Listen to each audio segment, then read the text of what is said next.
Welcome back, everyone. Hola. This is episode 106. 106.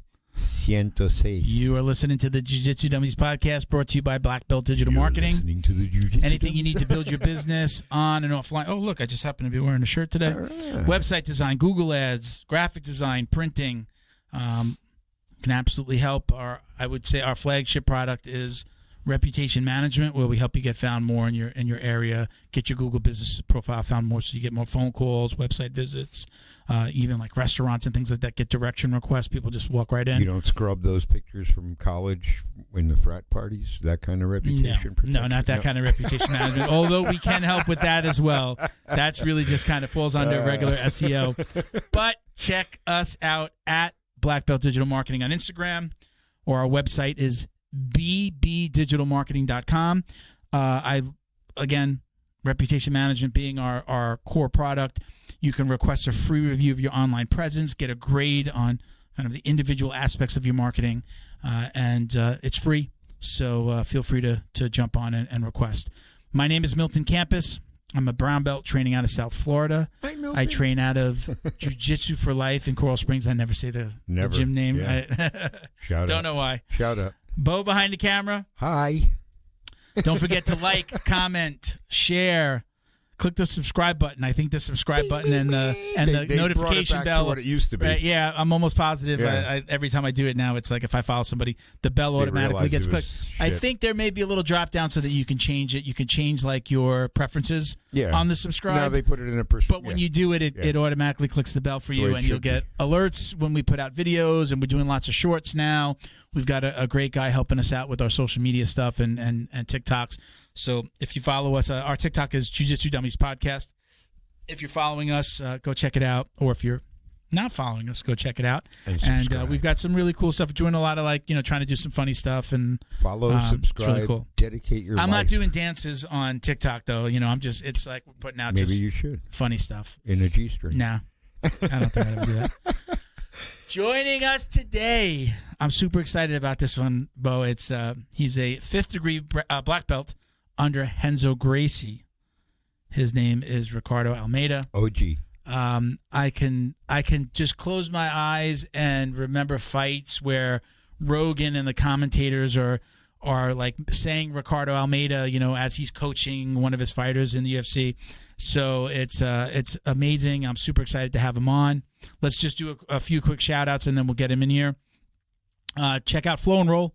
We always say hands down the best custom gi and no-gi gear in the business. There is nobody that's doing what Flow and Roll is doing when it comes to a pre-order system for your academy, for your gym.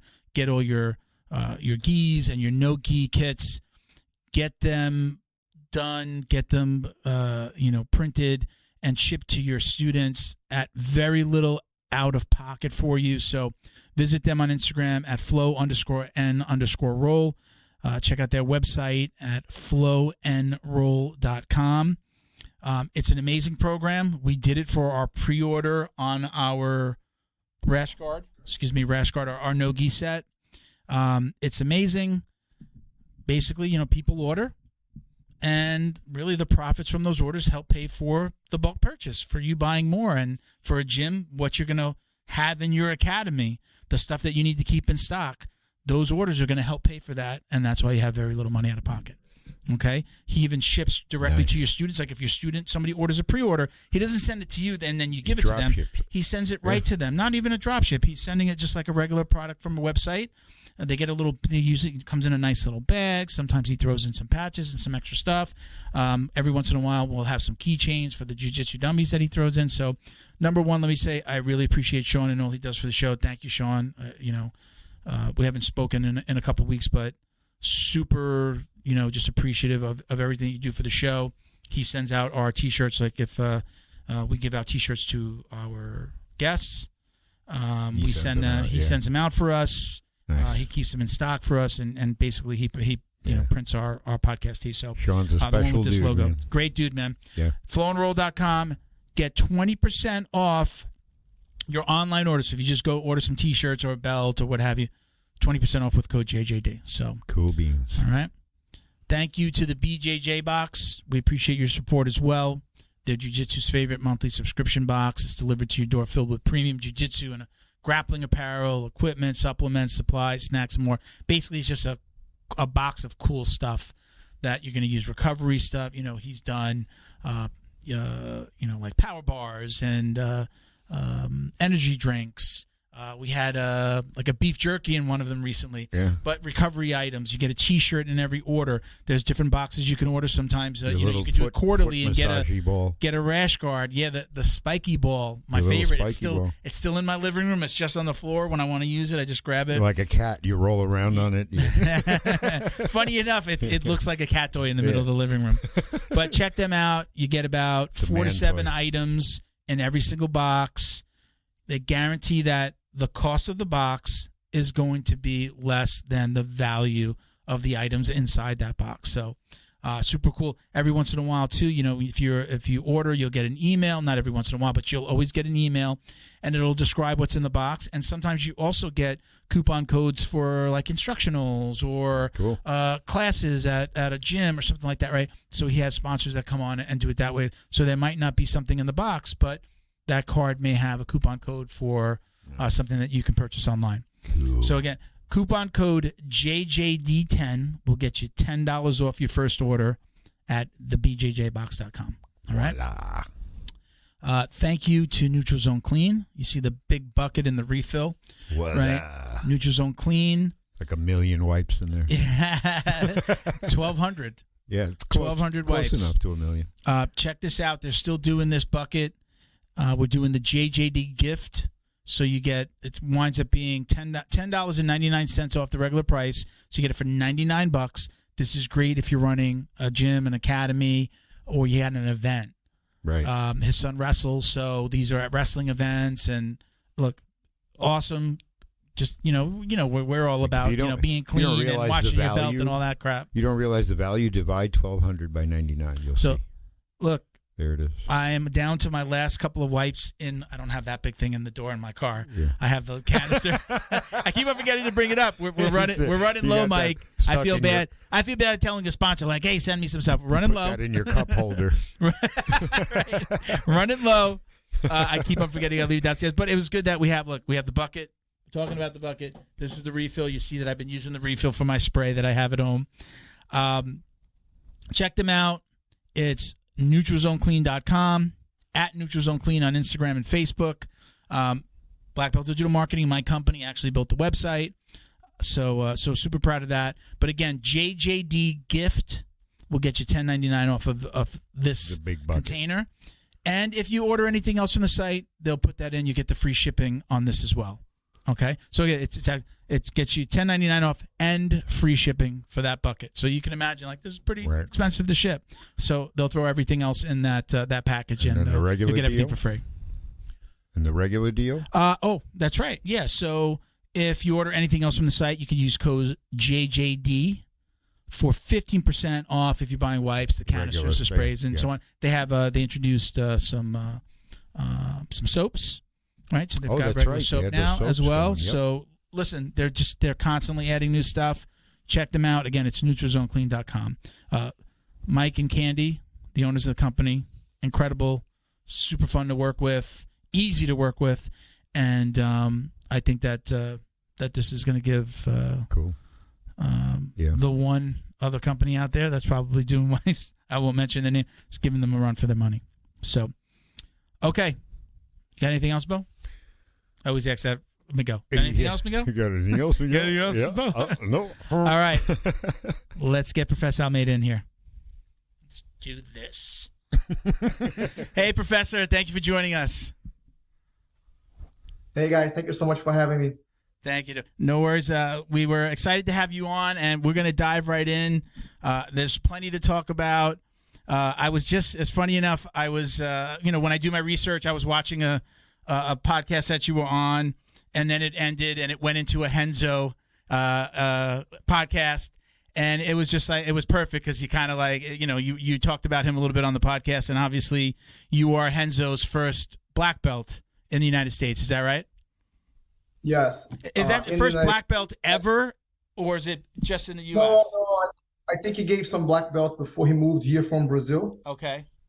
first one here in the United States, but Matt Serra claims that he's the first American black belt, even though I was born in the United States. Matt Serra doesn't consider me American. Wait a minute. Say that again. Even though I was born here in the U.S., Matt Serra claims he's the first American-born Renzo Gracie black belt. We always joke around with that. Okay, so were you really born here and then moved back? Yeah, man. I was born in New York. My parents were doing they were doing their master's degree when I was born, but then I grew up in Brazil. I grew up in Rio. Okay. There's an argument to be made there. Yes. Do you still see that group of guys? Matt Serra, Renzo himself. I know you named your son Renzo. We'll talk about all that stuff. I mean, not as often as I would like, man. Those guys are and they have been a big part of my life. Matt as a training partner, someone that's always pushed me, and we had our UFC debuts together, and of course Renzo as our teacher. I saw Renzo a few weeks back in New York. Matt I haven't seen in a little bit, but whenever there's fights, whenever there's something going on, we always touch base a little bit. So I keep in touch with those guys for sure. So I'm in Florida now. The majority of the time, we opened the school in Florida. Okay. So I am, spending probably the majority of my time in Florida and then going back to New Jersey every couple of weeks. Where are you right now? You're down here in Florida? Yeah, I'm in Florida, just outside of Tampa, man. Oh, okay. All right. Yeah, we're filming down in Miami. I live a little bit an hour north of Miami. Train up in Coral Springs, but we come down to Miami where the studio is, and we film down here. So we'll talk about how you started jiu-jitsu and all that stuff that everybody likes to hear about on the podcast. I'm very, very curious. Your kids, do they understand this? Do they understand who you are, who Renzo and Matt Serra and these guys are? Do they realize, or is it just that's Uncle Matt, that's Uncle Renzo, and it's no big deal, they could care less? Yeah, man, I think for sure. My kids grew up around fighting. Yeah. Even though they don't remember me fighting as much, they grew up with, Uncle Frankie, that's Frankie Edgar, Uncle Eddie is Eddie Alvarez, so they've had these crazy uncles that they grew up watching fight and see their incredible victories and share some of the despair in defeat too for some of the big losses and title fights and things like that. But I think for sure the kids understand, they've been to no-gi Pan Ams with me, they sat on they've watched me compete. So for sure. And they're 20 and 18. So they have, they're older. All right. Yeah, okay. I have a very vivid memory of, me competing in jiu-jitsu, as well as, the MMA fights, especially for Frankie Edgar and a lot of the more recent guys that fought, for sure. Do they train? I know I've heard that your son trained. Does he still train, and does your daughter train? So they both train, man, but my kids in high school, they got into track. So the track practices were at the same time as jiu-jitsu. My son is actually running in college. He runs Division II track and cross country. Okay. My daughter just got recruited also. They're actually going to go to the same school. She's going to run track and cross country as well. So they both chose a different path than me, but I'm really proud of them. They worked very hard, man. To be a collegiate athlete, on a scholarship, on athletic scholarship is really high level. Both of them, they are both on scholarships? Yeah, they both on athletic. That's awesome, man. Congrats. Thanks. It's all them. I know nothing about running. My running was just to cut weight. That's it. That's all I know about running. Yeah. The extent of my running is those 5 minutes during the warm-ups in class.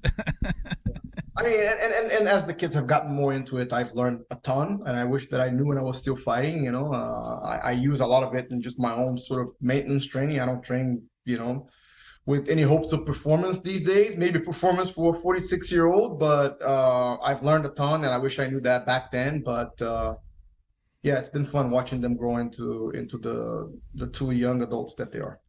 So now let's go back. Let's go back to, how did you get your start in jiu-jitsu? Where did this all start to play out for you? So, man, I grew up in Rio de Janeiro, being a young man in the 90s, like a teenager in the early 90s. And, man, there was fights everywhere in Rio. It was just very different than here in the United States. my dad wanted me and my brother to know how to defend ourselves. My dad had actually done karate when he was younger, Shotokan karate, and that's what he knew. So he put us to do karate, and I did karate for like about a year. And I had a really good friend of mine, Marcelo Rezende. He actually runs Gracie Barra in Australia now. We were all throughout middle school together. We also went to high school together. So we're talking fighting, like kids talking about Van Damme movies and stuff. And I'm like, yeah, man, I'm doing karate. And he's like, what do you mean you're doing karate, man? You got to do jiu-jitsu. And I'm like, oh, man, jiu-jitsu? No, I'm not going to go hug some dudes and stuff. But one day he finally convinced me to come try out a class at Gracie Barra. And, man, that was it. I just fell in love. And, that was over 30 years ago, and here I am still in love with jiu-jitsu, and kind of it still feels like the first day. I heard, and I think it was Renzo talking about this. I've heard him talk about in interviews, like jiu-jitsu and let's say MMA. I won't say martial arts in particular, but jiu-jitsu and MMA. Like everybody thinks, like, oh, it was so popular in Brazil, and then it came here. It wasn't looked upon favorably in Brazil, right? It was more like kind of those thugs, or you tell me. It wasn't like it was what it is today. Now it's like, oh, you do jiu-jitsu, like you're put on a pedestal. It wasn't like that back then. Is that right?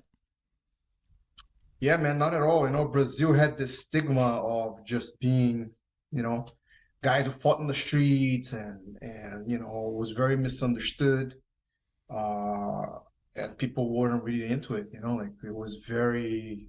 It had almost a dark stigma around it, from people getting in fights on the streets and things like that. And, I guess some instructors not really like teaching it the right way, and their students kind of like Cobra Kai going around beating people up on the street.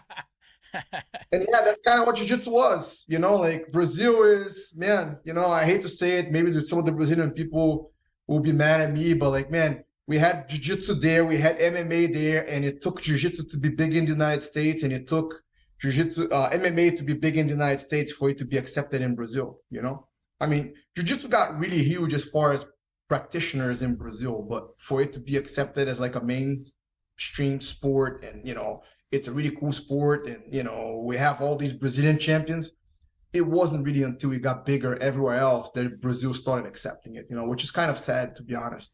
Yeah. So for those that don't know, let's do a little bit of name dropping so that people really understand who you are. And funny enough, and I'm going to be honest, I didn't really notice it until today that it was there, but I follow Tom DeBlas, and I see at the bottom of his logo, right? That's your name, right? That's your association, right? He's under you. Is that right? Correct? Yeah. Yeah. Tom was my student since blue belt all the way up to black belt and beyond. He was one of the guys at the academy. And now he's like a big celebrity. But yeah, all of us are just guys at the academy. Yeah, yeah. So you've trained with Tom DeBlas, you trained with Gordon Ryan, Gary Tonin, right? Once again, like you were teaching these guys jiu-jitsu, all of these guys, right, at some point. Yeah, either directly or indirectly. Tom was my direct student. He trained with me a ton. Like he would come with me, to New York to he would do strength and conditioning up in North Jersey. Like me, Frankie, Tom, a couple of the guys, and we would do strength and conditioning in the morning. They would go into the city to train John's class, and then Tom would come back to my house. He would sleep in my couch. And then we would go take class at night at the academy. When I would go teach, he would go and take another class. And then Gary was Tom's student. And when Gary went to university, he went to Rutgers University, which was about an hour and a half from Tom's school, and like 20 minutes from my school. So during the time that Gary was attending Rutgers, he was training at my school a lot of the time. I coached him in a couple competitions. We went to California together. Like he kind of slept on my floor at my brother's house for a couple of worlds or something like that. But yeah, I had a lot of training and contact with Gary. A little bit less with Gordon, because Gordon was Gary's student, and Gordon one day, this little scrawny little kid just starts coming to the academy with Gary every once in a while. And you could already tell that he was super talented. You know, Nicky Ryan would come with him too, like this little, you know, chubby little brother. You know what I mean? And Nicky Ryan was the chubby little brother. Yeah, Nicky Ryan was like the chubby little brother, and Gordon was already, you know, but also like, you know, this like skinny, like, man, what Gordon was incredible, man. I've only seen this happen twice. Like, I've only witnessed it twice. Maybe other people have seen it before, you know, like Gordon is like, one day he was like a talented purple belt, you know what I mean? Like, and you kind of still see people catching him and stuff.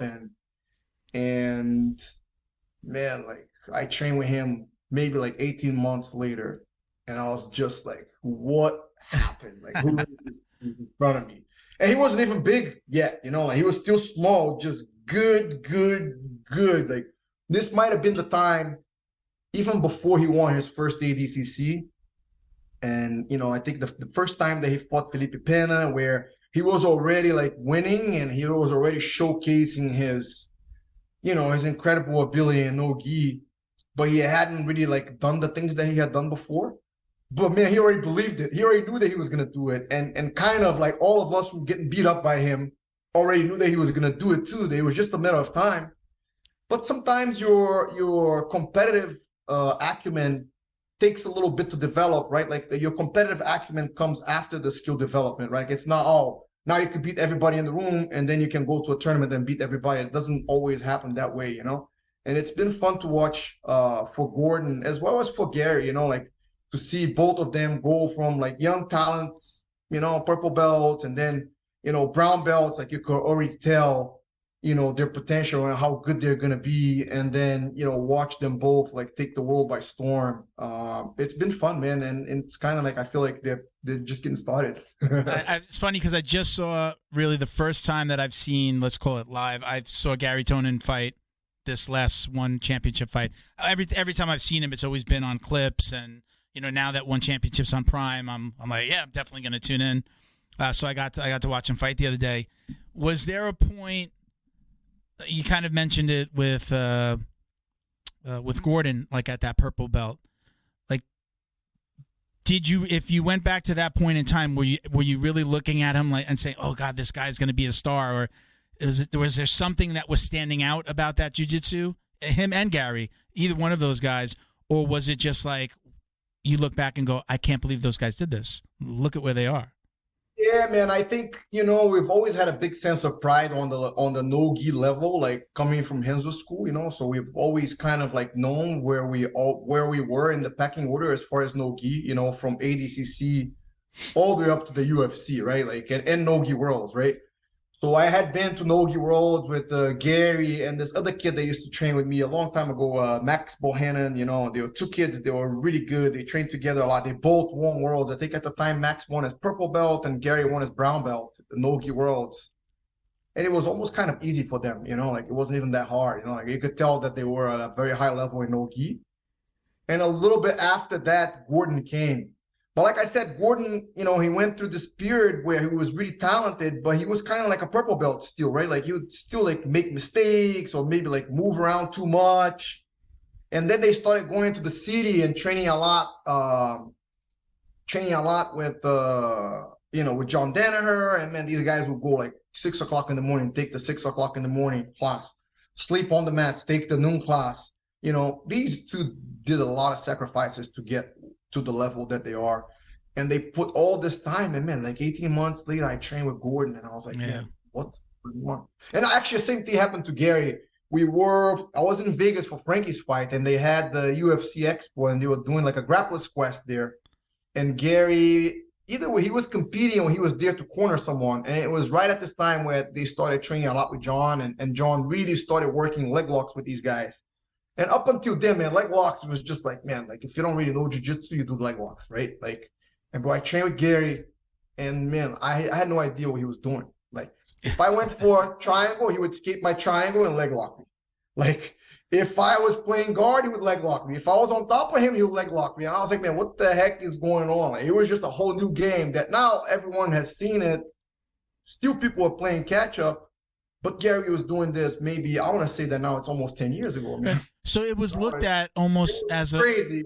I had never seen leg lock done that way. I had never felt it done that way. And Gary was just like he was like laughing at me, you know. I was like, yeah, I know, nobody knows this, you know. It's kind of like our thing, but now it's a lot more, you know, a lot more people see it, and of course it's a big part of no-gi jiu-jitsu. But yeah, I think for both of them, there was like a specific training session where I remember like, man, holy crap, like. Thank you to Feito IT and AV, specializing in commercial and residential automation, security cameras, CCTV, POS, and more. Check them out at feitoitav.com or call 305-428-2515 and let them know the dummy sent you. Jiu-Jitsu's favorite monthly subscription box has now joined the Jiu-Jitsu Dummies podcast. The BJJ box is delivered to your door filled with premium jiu-jitsu and grappling apparel, equipment, supplements, supplies, snacks, and more.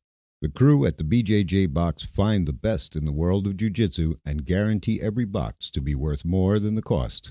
Each box includes 4 to 7 items you're going to love. Visit thebjjbox.com and use code JJD10 to get $10 off your very first box, and give them a follow on Instagram at TheBJJBox.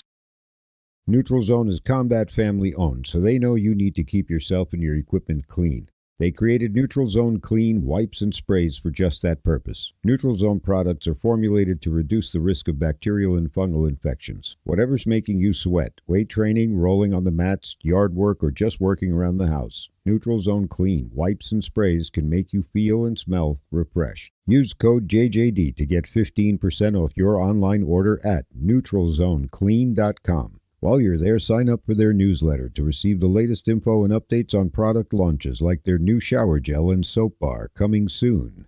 Are you Neutral Zone Clean? Special thank you to the crew over at Flow and Roll for all their support. Flow and Roll is renowned for their incredible no-gi rash guards, shorts, and leggings. Flow and Roll has quickly become the premier custom apparel provider for academies big and small throughout the United States. Reach out today to discuss your custom order and ask about their incredible pre-order program. You can send an email to flowandroll@gmail.com or visit their Instagram at flow_n_roll and shoot them a direct message. And yes, they can create an awesome custom gi for your academy as well.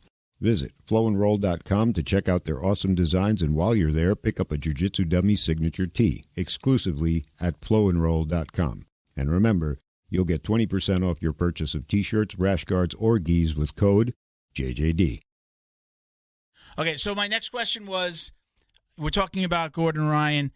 When he started to come out with the crown and whatever you call it, the cape, what were you guys thinking? Were you guys like, what is going on here? Really?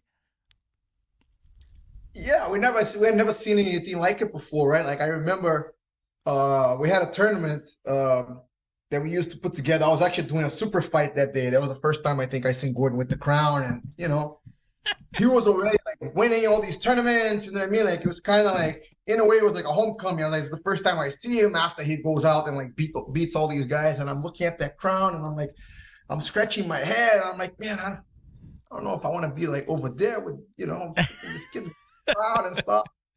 You know, I understand what he's doing, and you know, it's all good, man. You know, looking back, it worked. You know, it accomplished what he was setting out to accomplish. Listen, man, there's no better king than the self-made type of king, right? Yeah, you go out and you take the land and you put on the crown, and that's it. I mean, it led him to yesterday or the day before, right? He announced he's got a $1 million deal with Flow Grappling now. I think it's incredible. Yeah, that he's able to do. You know, now sometimes I'm watching YouTube and he's popping up like in these, you know, bodybuilding, like with all these bodybuilders and stuff, and I'm like, yeah, wow, man, this dude is everywhere. You know, it's like my brand new students here, they go like, oh man, like who's the best? Is that blonde dude is the best, right? I'm like, yeah, he is the best. That's him. It's kind of funny how like when the new students come in, like people that don't know jiu-jitsu, and then they come in, it's funny watching them learn and absorb all this stuff and like start to know the names of the moves, names of the competitors. You know, I remember those days. I've been training for about 9. I'm a brown belt. I've been training for about 9 years. And, you know, I used to like show up at practice with my iPad and be like, Coach, can we go over this move today? And it annoyed the hell out of him. And then he knew I wasn't going to stop. I would just, if I wasn't training, I was watching videos. If my wife wanted to kill me, I was like TV on, shooting YouTube to the TV, just like anything I could find. And my coach just wound up throwing up. He's just like, all right, let's do this. And it was kind of at that time where, as the old school professors didn't love like you going and learning jiu-jitsu on YouTube and bringing it back. And it was kind of just that time where it was like, all right, I guess this is becoming more acceptable. And obviously BJJ fanatics and things like that were around for a long time already.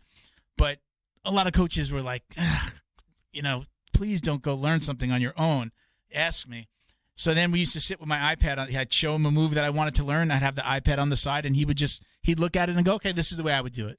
And it just became a part of our culture for us to be able to to ask for these crazy moves, and that's how we learn like the weird stuff, I guess you'd call it.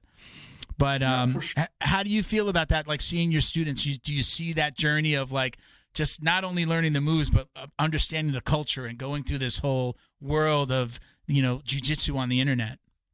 Yeah. So I think even just to back up a little bit, like this whole thing with Gordon and Gary, man, like I'm all for it because you have to remember that before this, it was completely Brazilian dominated, right? Like there was almost this stigma that Americans can never be as good as Brazilians in jiu-jitsu, right? And Gordon and Gary almost single-handedly flipped that upside down as far as no-gi jiu-jitsu, right? Like they had to go head-to-head against not only go win matches, but be so dominant and not even leave it, not even as close. So that now we're like, oh yeah, Gordon is the best. But man, like if you go back 3-4 years, people didn't even think that an American guy could be that good, Yeah. We've had some pretty good American guys before, but they were never the best.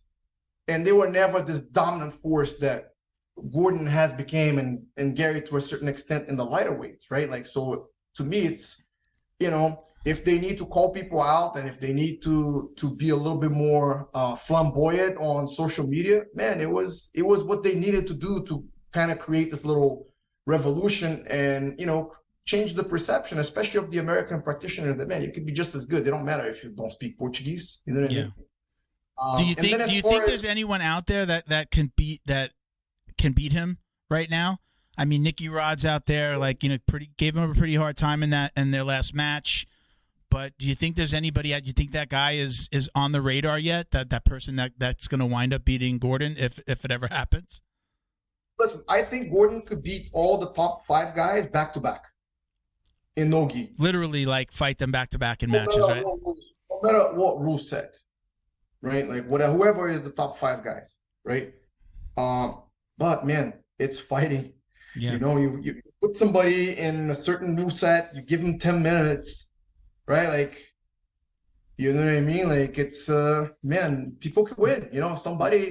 He's gonna be the motivation for a lot of guys to train every single day and raise their level and raise their obsession to his level of obsession and their level of sacrifice to his level of sacrifice, and that's how jiu-jitsu evolves. I mean, right?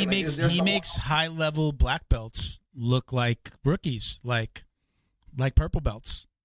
Yeah. I mean, it's crazy. So right now, I haven't really seen it. I'm super impressed by Kanan. Like every time I see him, he seems to be getting better. You know what I mean? Like every time, I remember the first time they fought was I think it was no-gi Pan Ams, because I think I even competed in that same event in the Masters division, of course. And he took Gordon's back for a quick second. I think Gordon went and submitted him. And, you could just tell that Gordon had way more experience. But I've seen Kanan every time that he's fighting. He's a very athletic kid. He's always bringing something new. Who knows? Maybe one day he could give Gordon, like a much tougher match. And yeah, like even Hodger lost a couple of times. You know what I mean? Like, I'm not saying that you're not unbeatable, but bro, like I don't see anybody out grappling Gordon. That's it. Yeah. You know what I mean? Like, yeah. If you put him in an old time limit with anybody right now, yeah, he's just a different level from anything I think we've seen for sure. So let's go back to the question about the students. How do you feel about this world? I mean, you coached at a time where it wasn't really so popular to go over, maybe even back to when it was like DVDs, right? Like people exchanging VHS tapes and DVDs. how do you feel about this world, and how do you feel about your students consuming or learning jiu-jitsu online? Yeah, and it's a big sort of like democratic movement in a way of the technical aspect of jiu-jitsu. Like, I'm all for it. You know what I mean? Like, I think that, man, if I had access to, I remember watching videos of like Rickson and Jean-Jacques Machado and Higa Machado, and it was like the copy of the copy of the copy. Like, this thing, this thing looked like it was underwater, man, you know? Like it got rescued from a freaking, Spanish galleon. But man, I consumed it, and every once in a while I would learn moves. And I remember when I first moved to the United States, like I would buy wrestling, wrestling videos to learn takedowns more, right? And the times I would go fight in Japan, sometimes I would buy judo books and see moves, and sometimes even see things that we see in jiu-jitsu. So I'm all for it. I think BJJ Fanatics has brought something to jiu-jitsu that it is incredible.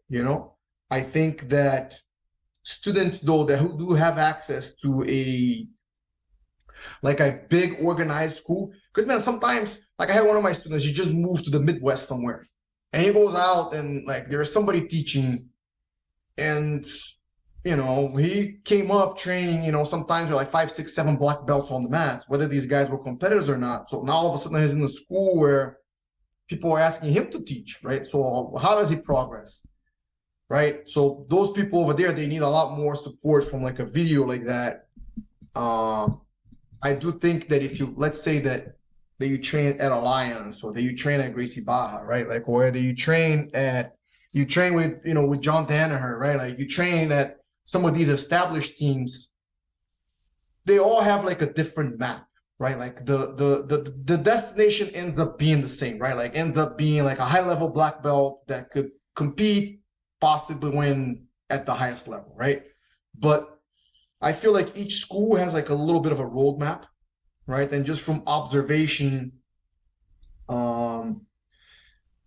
certain things come before others for different schools, right? There's a sequence, right? There are certain things that you should learn in jiu-jitsu, right? Like as an example, if you learn leg locks right away, then, why do you need to pass the guard, right? Like it's just one of those things. There's guys that are going to learn the leg lock and they're like, all right, cool. This is something that I know, but I know that I still need to pass the guard, right? And then there's a guy that's like, oh, I can't pass the guard. This guy's too good. Or you take a purple belt that's watching videos on this, and he's like, oh man, this new blue belt is too tough. I'm going to leg lock the crap out of him, right? Like people start to use these moves that nobody knows in a way that, I guess the word that I'm using is like a short-term gratification of catching somebody in a move that they don't know, versus truly developing a game and a style that you could out-grapple, out-position, and submit someone because you truly understand jiu-jitsu, right? Mm-hmm. So I think that's where people need to be careful. Like a lot of people go, yeah, man, you watch a freaking Gordon video and you go into most schools, people are not doing that. So you're going to catch a bunch of people with those leg locks. Now, what's going to happen when you go with someone that actually has seen that and knows how to defend that? Is your game going to go to the garbage and there's nothing else you could do? Or you actually have a well-developed base that you're able to defend guard, that you're able to pass the guard, that you're able to take the back, that you have all these sort of like pillars of jiu-jitsu well dug into the ground, so that now this move is just something else that you add on top and not like a little quick exit that you go to when things are going bad. Yeah. Right. Like, so that's where I think that people still need to catch on and learn how to learn. And I think that's where instructors become very instrumental. Like, yeah. I think that if the instructors are more open-minded and they guide the students, hey, man, listen, you're a big dude. Like, what the freak are you doing? Like, doing all these inversions. You're going to break your neck, right? Like, oh, hey, you're a little dude. You try to body lock pass. Everybody I train out tries to body lock pass. How am I, dude? Like, unless you're like freaking, way heavier than me, I'm going to freaking butterfly guard sweep you. You know what I mean? Like, I've been feeling that for freaking 20 years, right? Like, don't come because you watch a DVD and try to body lock past me. So my guidance towards the lighter partners is, okay, know who you do this to. Don't do this to somebody heavier, right? Like, do this in certain situations. So I think that on one end, the students can be, there's a lot of try to understand like what's short-term reward and what's long-term development, and try to place new moves within that spectrum. And then I think us instructors being more open-minded and learning that whether we want it or not, people are going to consume this. And that's great. Like, they're bringing new knowledge. Like, I'm learning new stuff from watching my guys roll and from having them do stuff to me that I have no idea what the frick is going on, right? Like, and it's sort of like my job to accept that and to guide them, but also to continue to develop myself, right? Like, it's sort of like continuous professional development in a way. Yeah. Learning what's happening, learning what's happening out there. Yeah. I'm a fan of kind of going back into something that you said before. Like, I'm a fan of a curriculum. Not everybody has a curriculum, and that's okay. Sometimes it's just in the coach's head. Sometimes it's written. But I know at least through white belt, I believe that there should be a curriculum that they follow. You know, you have to know how to, kind of I call it Jiu-Jitsu 101. In my school, especially if it's a bigger guy, I'm like 230, 240 at any given point. I'm usually going to get the big guys. Like, new guy comes in and okay, he's working with Milton. And I like that. I enjoy that because I don't coach at my school, but I love that element of coaching and being given that responsibility. But a lot of times the coach might be doing a move, and then I'll take the guy and be like, we're going to do Jiu-Jitsu 101. And like get into my guard, or start showing him I'm going to pass your guard, you pass mine, you pass me, I'm going to pass you, and we just kind of go back and forth and for a little bit, and I'll make sure they work that in, because a lot of times, especially even in my school, a new guy comes in, if there's a big class, he's just learning, he's looking, what am I learning? I'm learning, like, we're deep into some kind of back take, backpack and trip, and I have no clue what I'm doing. So I'm a fan of the curriculum, especially at White. I think there comes a point, though, that, kind of opens up for everybody. And then, again, people start looking at stuff and saying, I want to learn this. How do you do this, coach? How do you do that? Going back to my first school, we were like that. We had a curriculum, but at some point in the class, he would allow us or would teach us something high level. I think that kept us interested to see something that was like, oh, wow, that's crazy. How are we going to do that? I mean, like cartwheel passes, and just like my first coach was a judo brown belt, so he'd be teaching us throws. It kept us on our toes, and it kept us engaged. So we were always drill. But then at some point in the class, beyond whatever technique he taught that day, he gave us a little something cool. So I liked learning that way. But not every school is like that. Do you have a curriculum at your school? Do you kind of run it by like a strict book? Or like, let me add in, you're also saying you're coming down to Florida to open a school. Is that something you set up a black belt and then you leave? Is that his location? Or is that like your location and you're putting somebody in charge? So as far as the curriculum, man, I like structure, right? Like, because when things go bad, you go back into structure and you can figure out what's going on, right? Like, so I agree with you. Like, we need like a basic curriculum. Like we need to teach people the sort of like foundations of jiu-jitsu, not even just technical, right? Like, but some of the basic strategy, right? Like, and then a little bit of like the history. Like when I'm teaching certain moves, I always try to like, give a little bit of the history whenever I can without talking too much in the class, because a lot of times we have people for an hour only, right? But then once it's blue belts and up, like, it's like you teach people from white to blue, but you train them from blue to black. I like that. A lot, well put. Or I should say more like from purple to black. You teach them from white to blue, like from blue to purple. It's kind of like the toughest time in jiu-jitsu. Like a lot of people quit. Like if you make it to purple, you're gonna make it to black. But let's just go with that. You teach Thank God. Good to hear. You teach them from white to blue, and you train them from blue to black, right? Yeah. Like, so that we really need to take them by the hand in the beginning. And I really believe that jiu-jitsu is not bigger because we need to get better at getting people from white to blue belt. You know what I mean? Like, a lot of times, man, people go and they have terrible experiences at some of these schools. Like, man, it's already so hard to get people to train jiu-jitsu. Jiu-jitsu is freaking hard. Yeah. Like, nobody wants to get set on by someone that's been doing this for 10 years and you have zero experience. Like, it sucks the first time you do it. Is there something that you could put your finger on very specifically that happens to that white to blue, that happens to that student? Is it just the toughness? Is it the big guy sitting on them, or is it something more? Yeah, I'm a big believer that, anyone can do jiu-jitsu, but jiu-jitsu is not for everybody, right? Like certain people are going to shy away from, that discomfort. And that's just in general, right? Like when we get good, we get so good that we don't get uncomfortable, right? Like, and then as soon as somebody's able to make you uncomfortable, you start to make the same mistakes that you did as a white belt. But I think that we can make things more presentable, right? Like have more structure, have the schools be cleaner, right? Like a little bit less craziness from the instructor, like a little bit less Cobra Kai, right? Like, and a little bit more Mr. Miyagi, right? Although Cobra Kai was a school, right? Mr. Miyagi was like one-on-one, but like, man, I if I have to choose between Cobra Kai and Mr. Miyagi, I try to be more like Mr. Miyagi, and if I was a student, I would go to Mr. Miyagi, even though he's not a formal instructor versus, whatever the name of the guy from Cobra Kai was, right?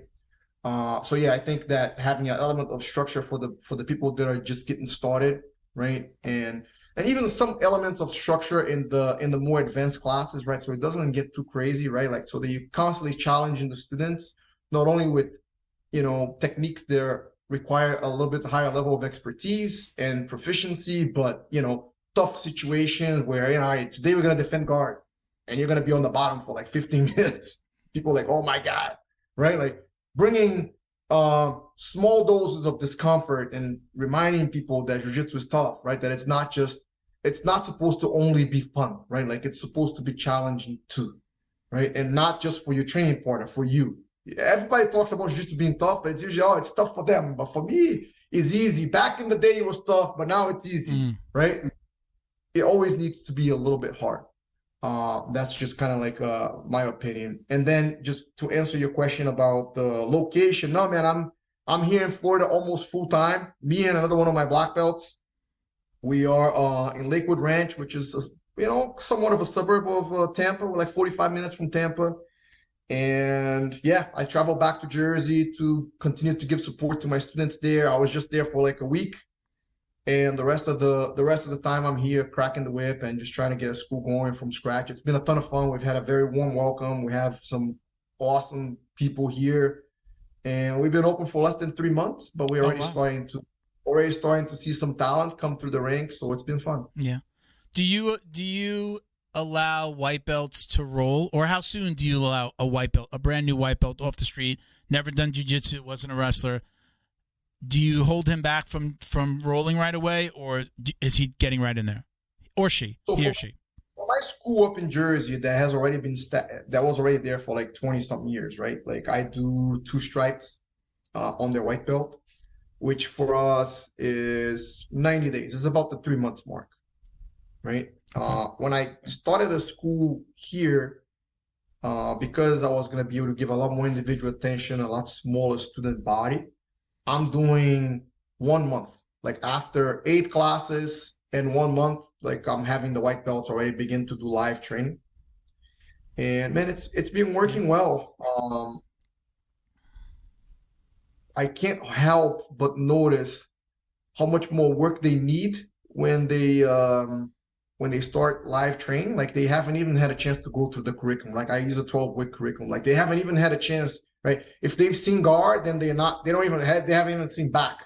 Yeah. Right. Like it's so hard because jiu-jitsu is pretty expensive. But I think that if we have the culture and the camaraderie, right, and we're able to build the trust with the students, then we can introduce it a lot sooner. So right now, I'm having my white belts after 8 classes and a month. They start doing live training. If I see a student that has previous training or someone that's wrestled before, I invite them to come to a more advanced class. I make sure that they could train without hurting themselves and without hurting their training partner. And if they're good, then I just kind of move them up into that space where we're doing a lot more live training and perhaps even a more advanced class. But this is with a smaller student body. Yeah. And I'm not saying that's how it should be, man. I just hate people getting hurt and leaving jiu-jitsu with like a bad taste in their mouth. And unfortunately, the majority of people that come to jiu-jitsu, they need some work, man, not only in their fitness, but in their coordination, you know, body movement, like before they could train safely to the point that they don't get injured, and they could anticipate accidents and, you know, try to avoid those, and they could train without hurting somebody else, right? Like a lot of the white belt injuries are inflicted by someone else. A lot of the advanced injuries are self-inflicted. Yeah. You know, we don't tap when we should. We post instead of yielding for the sweep. It's usually like, it's a lot more self-inflicted. But for the white belts, they still don't know what they're doing. And I don't want to, man, jiu-jitsu has been a very powerful experience in my life. I don't want to cut somebody's experience short because of a couple weeks. Yeah. Right. In a spectrum of, I've been training 30 years. 4 weeks is nothing. Yeah. I tell my fellow students, and I preach it on this podcast, remember that this is a business for your coach. I wasn't always the nicest. At my first school, I was the first student. It was a family friend. He was opening a gym. We traded marketing services for lessons. I never paid him a dime. I was with him for 2 years, built his website, helped him out, started coaching. At white belt, I was helping him coach the kids' class. He was a law enforcement officer. He'd be late and couldn't open the school, and I had the keys, and here I am, a white belt opening the school. But I always knew that it was a business. But I also, when a new guy came in, you know, nobody would tell me like, hey, don't beat up on him so much. We want him to come back. And I can't say maybe till purple and in my second school, I realized like, oh, that guy's not going to come back because I just, you know, beat the shit out of him and he's been training, you know, 2 or 3 weeks, or, you know, just not realizing, you know, sometimes we go to class and we want to win, right? We want to win practice. We want to go home and tell our wife how great we did. Nobody wants to be like, oh, it was a light class because I had to like go easy on these guys. Like I didn't realize it till I was at purple that, oh, wait a minute, I might be part of the problem of some of these guys not showing up again because I'm going too hard and not letting them like, let them see the fun before you really, you know, put it to them. Let them learn a little bit of jiu-jitsu. Let them put you in a bad position. My ego was in a place where I wasn't going to let anybody pass my guard, take my back. No way. What is the coach going to see? And it took me till purple, even just getting my brown, to really go, yeah, I really have to do that thing that they say, leaving the ego at the door. And I'll start with somebody on my back now, like a white, like, here, what's your favorite position? Let's start there, and we'll play around a little bit so that they have some fun with it too. I've been doing it 9 years. I'm going to be 50. I'm not looking to win ADCC. I'm not looking to, you know, to compete. Not right now while I have a regular job still, but you know, I didn't realize that for a long time, and nobody told me that. I learned it by doing or by hearing maybe people outside of my gym talk about those things. So I make an effort to preach it to my other guys, like, hey, don't beat up, you know, hey, take it easy on the guy. He's new. Like, it's a business for the coach. We want them to come back. We want them to get to blue, and then we beat up on them. You know, I think a lot of guys don't realize it if they're not told something, as silly as it may sound, like, don't beat up the new guy, you know? Yeah, man. And, you know, like, beyond the business, it's a practice, right? Like, it's a lot more like a practice where more like a I don't want to say like a medical practice, but, you know, something that's more healing than there is a value-based transaction happening, that, you know, we're exchanging like a monetary value for a thing, right? Like, you can't really like buy jiu-jitsu, right? So I think in a sense that's already different. But when we talk about a school, right, and even like, let's just say your school, right? Like, let's say that your school has 50 students, maybe, you know, 10 of them are blue belt and up, or maybe 15 of them are blue belt and up. And then, you know, you show up on a Tuesday night, there's only like 2 people to train that are advanced. And then on a Thursday, there's like, you know, maybe like 1 guy. And then Saturday, oh, cool, everybody's here. And then Tuesday comes again, there's only freaking 2 guys for you to train. And you just keep kind of like, man, there's only 50 people here, right? Imagine if you had 100, 200, 300 students. Imagine that student body, like how, you know, it's in the student's best interest, I believe, to have as many training partners as possible versus just having like 1 or 2 or 3 guys. Because life happens, man. Life happens, you know. sometimes people just don't show up. Yeah. And you have a level of dedication, I would imagine, to your training just by having a podcast that most people don't have, right? Like, so truthfully, the more people we have training, the better. The more people I have, even in the school across the street for me, the better, because later on you want to go, they have the Temple Open coming up, and I'm like, oh man, maybe I should think about doing the Temple Open. And, they got my black belt that's over here. I have a couple of guys coming from Jersey, and bro, I go look, and it's like, there's nobody in the weight class, right? So what does that mean? We need more schools down here. Yeah. You know what I mean? Like, it's one of those things. It's like, the bigger jiu-jitsu is, the better at every level of it, right? Because then Gordon makes $1 million, right? Then we have jiu-jitsu competitions every week. And then every time we get on the mats, we have good people to train with. They have, like, somewhat, they might not be like-minded, but they have similar goals. And there's a sort of like these unspoken rules under which, the rules of engagement under which we kind of like go and try to kill each other without killing each other, right? So even to that sense, I think sometimes it takes a long time for people to understand that. Yeah.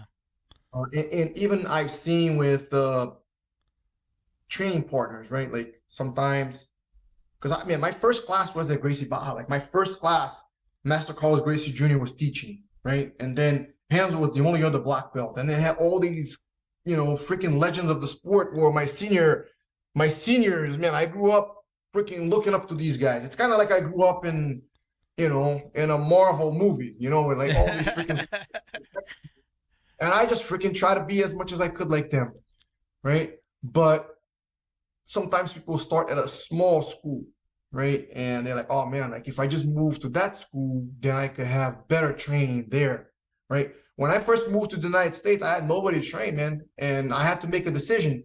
Do I go somewhere else where there's training, or do I build the people around me so that I actually have training?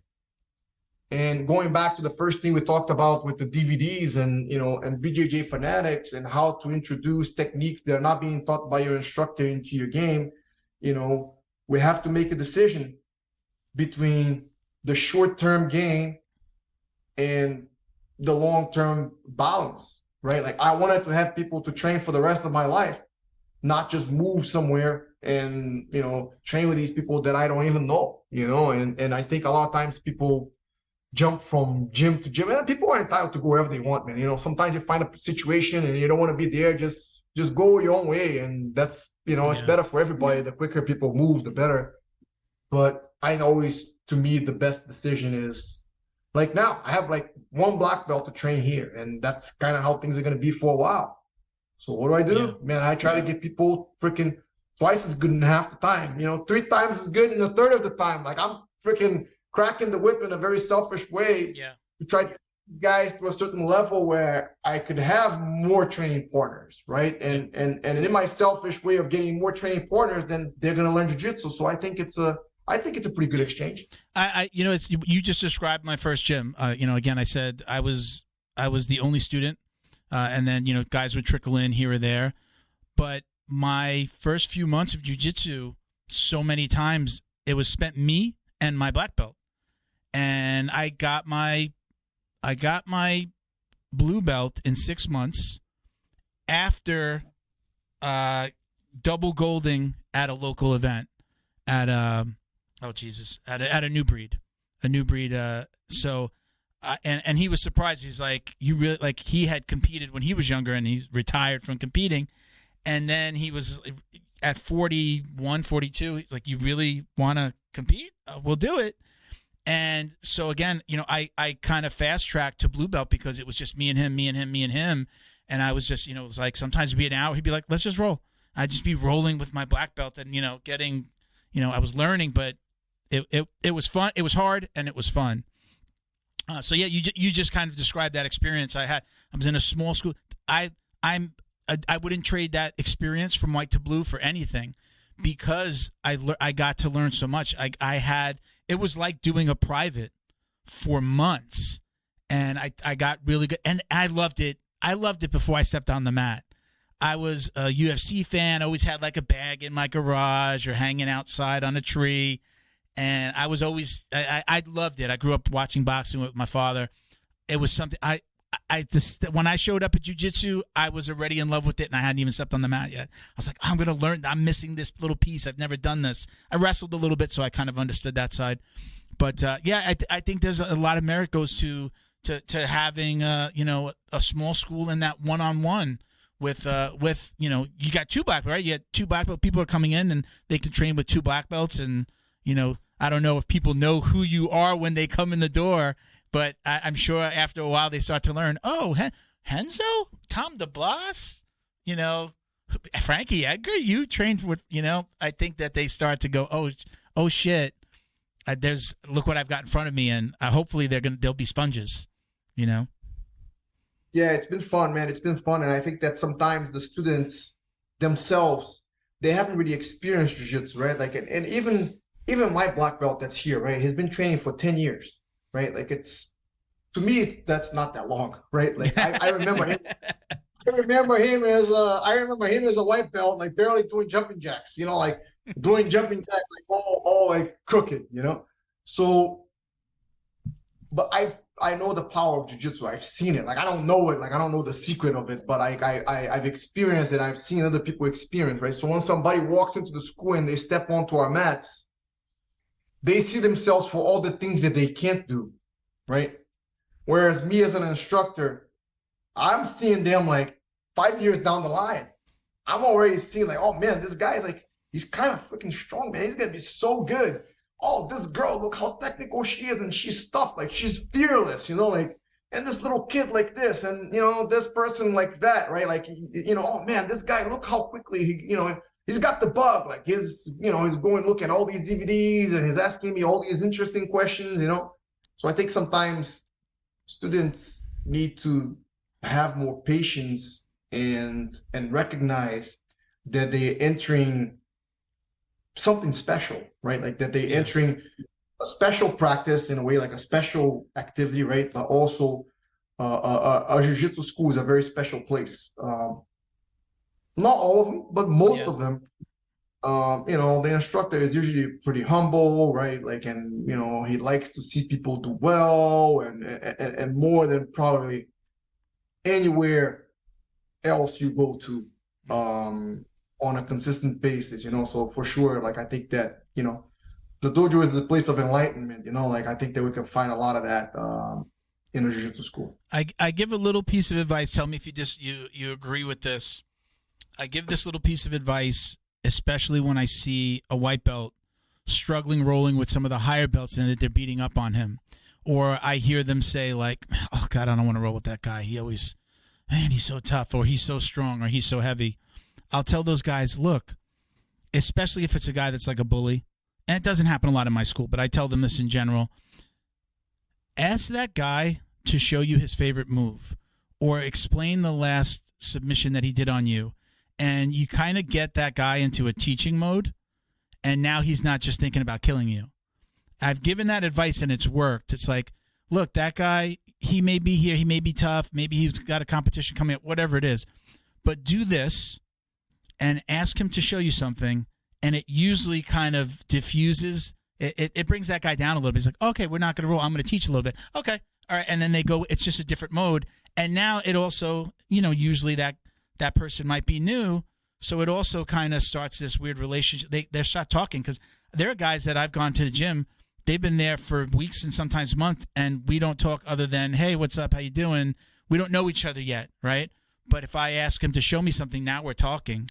Now we're, okay, do it. Like, we're not having conversations unless we're doing that in some cases. Sometimes I'm in and out. I go in, do my training, and I'm out. What do you think about that advice, about asking that tough guy or that bully to maybe show you his favorite move, or just ask him some questions? I think it's great, man. I think that, to try to diffuse that way and ask. The problem is sometimes the bullies, they don't even know what they're doing. Sometimes people are just like, they're so wired up. You know what I mean? Like, they don't even know what they're doing. That's just kind of how they are. But yeah, I think asking for advice, I think generally, it kind of, it tends to stroke somebody's ego, like in a good way. Yeah. And yeah, I think it's for sure a very slick way to having someone just kind of being rough, man. Yeah. All right. So I'll keep on giving that advice then. So we have we posted about for questions. We got a whole bunch of questions. I'm going to try and go through some of these. I know you commented on some. I appreciate you not answering them yet online. So thank you, which happens a lot of times. There was a couple that guys asked me on my Instagram. If you want to go through some of those too, we can go through it. Yeah. Let's see. I have a bunch. And remember, like the post was shared. So if they posted it on yours, I'm seeing it too. So, awesome. All right. So I'm just going to start at the top. We may have talked about some of these things, but let's see. If they listen to the show and we use their question, they can get a podcast to your mug. So they have to message us if you're out there and you hear, DM us after you hear the show, and we'll send you a podcast to your mug. Okay. So Sam Macau, he says, craziest Tom DeBlas story. Tell us your craziest Tom DeBlas story. Craziest Tom DeBlas story, man. Whew. There's a bunch. A very funny one. It may be a little bit inappropriate, but it's a Tom DeBlas story, and it's a Renzo Gracie story at the same time. Okay. And I wasn't even there. That's why I love that one. You know. So I fought in Japan a lot. At the time, I wasn't fighting, but we had one of our guys was going to fight in Japan. One of the guys that trained with me, Kurt Pellegrino, he was going to fight in Pancrase. And I couldn't go, and Renzo was going. I think Renzo had another guy fighting. And so Kurt asked Tom to go with him, you know. And I think it's the first time that Tom DeBlas is meeting Renzo, you know. Tom was a much younger guy, you know, at the time. So he shows up to the airport with his Game Boy. Yeah, like a little Game Boy. And Renzo just looks at him, looks at Kurt. He knew Kurt better. I don't think he knew Tom. And he goes like, I'm going to Japan with a faggot. Oh my God. So you may beat this? So, bro, I remember Tom telling me this. I think Tom called me from Japan to I think people have to appreciate, people that have heard Renzo would probably know, especially way back then, that would come out of his mouth. I mean, it's so inappropriate, but, you know, at that time it was normal. I can't remember. Just Tom, you know, is meeting, you know, my teacher, you know what I mean? Like, Renzo was like freaking, you know, God on earth, all of us, and Renzo was like making fun of his Game Boy in a very completely inappropriate or politically incorrect way. But hey, that's Renzo. And yeah. I think Tom grew up a few years just in the little conversation. God. I bet you he trashed that Game Boy. Yeah, you know, it's funny because I mean, those people that are training right now, you know, like, you know, Tom, you follow him online, or if you know him personally, like, you see this larger than life figure. I couldn't imagine. I think Renzo's smaller than, right? Renzo is probably a little smaller than him, right? So this little guy saying that to who when you say Tom DeBlas, we see this big, massive figure. That's kind of crazy to know that somebody was talking to him like that at any time. Yeah, you know, Renzo always put us in our place. That's for sure. So when you first came back to the U.S., did you go right to training with Renzo? I lived with him. You lived with him, right? Yeah, that's what I heard. I lived at Renzo's house. I came to teach at the school that he was opening in Philadelphia at the time with his old partner. Did you know him? You knew him from Brazil, or did somebody set you guys up together? When I started training at Gracie Barra, Renzo was the only black belt besides Master Carlos. Oh, okay. So, man, he was, and I would barely see him because he would usually be at Gracie Barra in the mornings when I was going to school. Right, I was still in high school. And at night he would teach classes at his school. He had a Gracie Ipanema, which is like a couple of towns over from Baja. But man, we would just see him like every once in a while. And then he you know, Carlos Gracie wasn't competing anymore. Renzo was competing, so he was winning all these fights. You know, like he won the first Brazilian nationals that they held. Renzo versus De La Riva. Renzo won that match. I remember that match was today, man. Renzo would sit in the De La Riva and he would shut down the De La Riva hook with an underhook. That's how he did it the whole time. And then there was a scramble. Renzo ended up on the bottom. I think it was a normal plata. Back then, if you rolled out of a normal plata, there was no 2 points. Okay. So De La Riva ended up putting Renzo in a normal plata. Renzo rolled to the bottom, no points. Then as soon as De La Riva got on top, Renzo set up with a butterfly and swept him. And yeah, so Renzo was like this larger than life. I lived with him. We were riding the train all the time. Most of the jiu-jitsu I know, some of it I learned on the mats, but a lot of it I learned on the train from New Jersey to New York. What do you like? Would you practice or getting into fights? Just, how Renzo thinks and stories about himself and the Gracie family, and just to see Renzo treating people and how he is as a person, it was for sure probably the biggest influence I've had in my life outside my parents, like someone from my family. That's cool.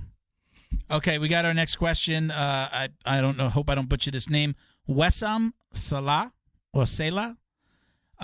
This was one that you had commented on. What are your thoughts on researching opponents before a tournament or a fight? Wessam, super talented kid from Brunswick with JJ. He's training more with us in New Jersey now. He has really good judo, man. He trains judo and jiu-jitsu.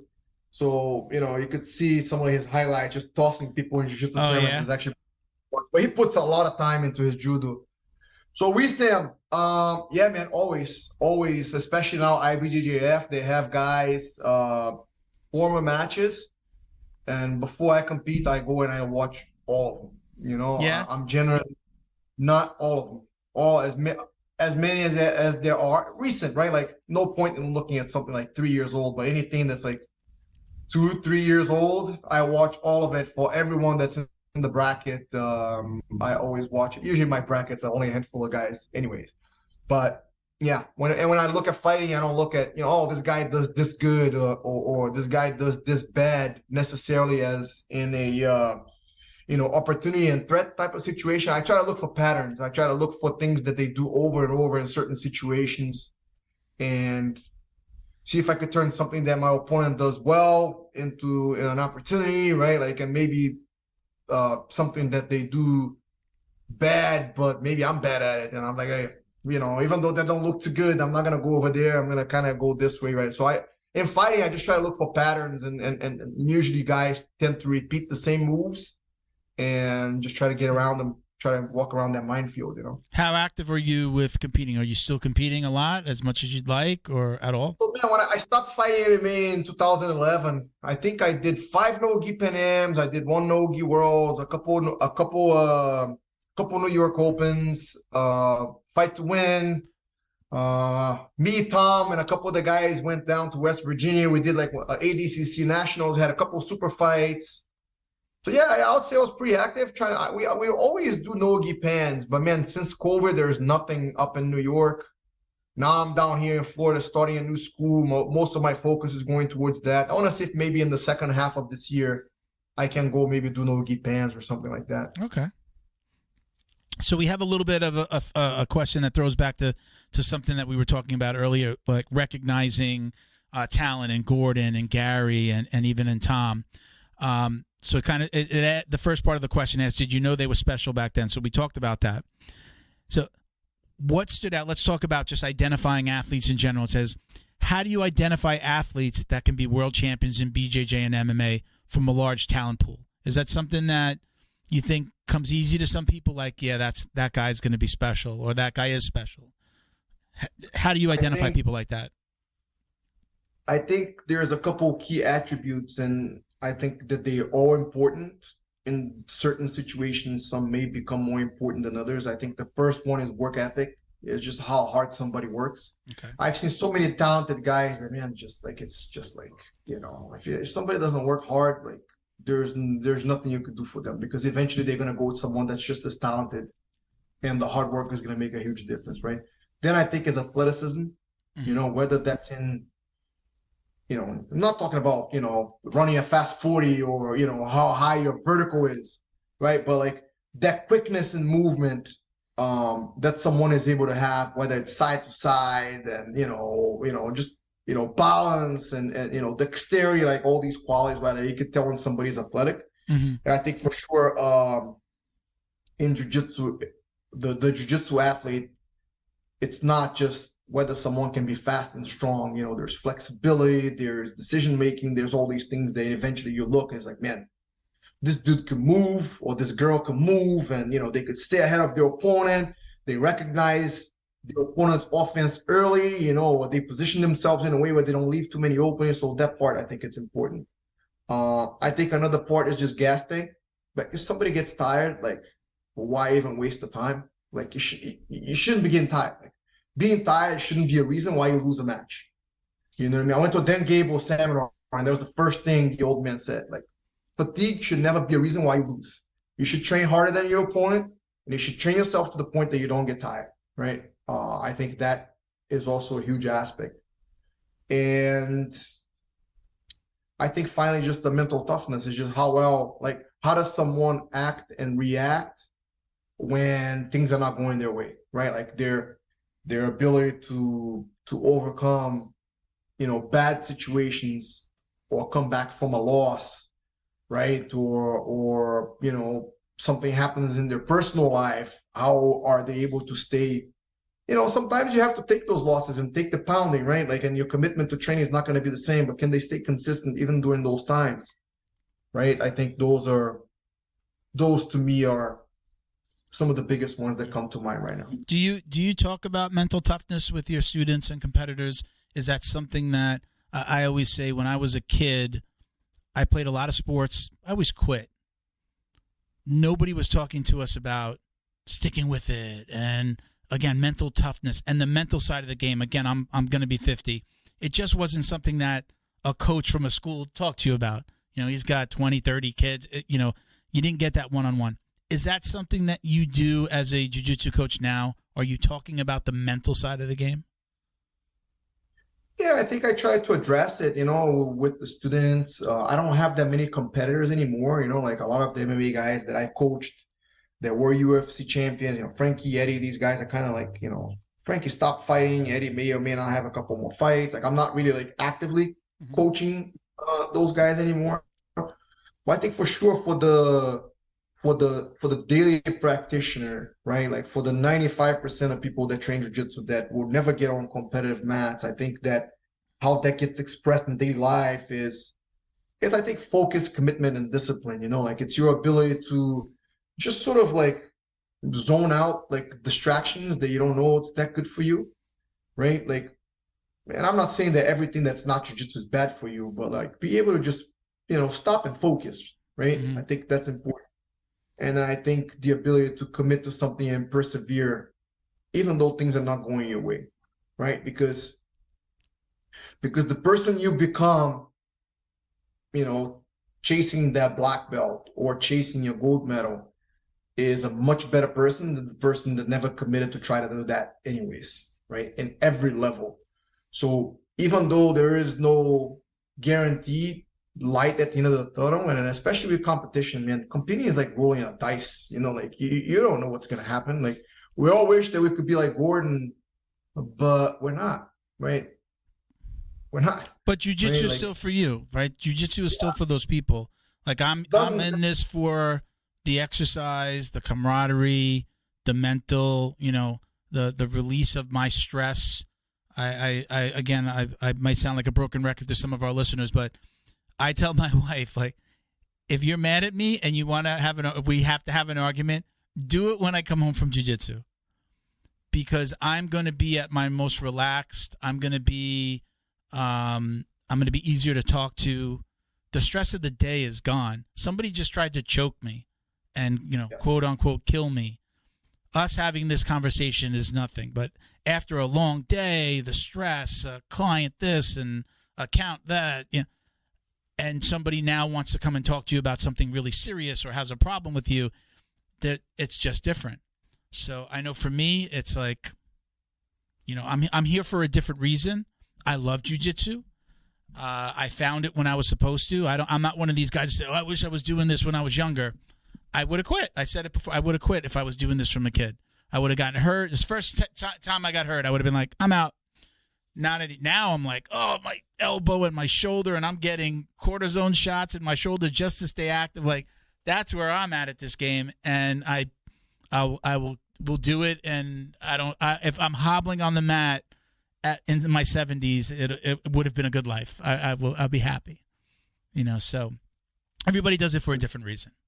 Yeah, that's how it should be, man. You know, it should be something that enhances our life, like that it makes us It makes us better people, but it's only one aspect of your life. You know what I mean? Like, but you could let that aspect, grow into other areas, like that focus and stress relief and mental toughness that we get on the mats, right? Like it for sure can and it should help us off the mats as well.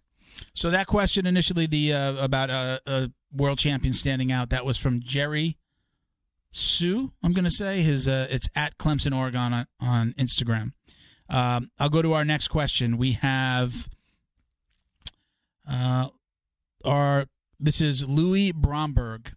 Okay, his question is: other than just showing up, what is the biggest thing that makes a blue belt or turns a blue belt into a purple belt? I think a lot of people believe that showing up every day or training 2 times a day is the way to go. I don't believe that anymore, man. I think that if for the young competitors,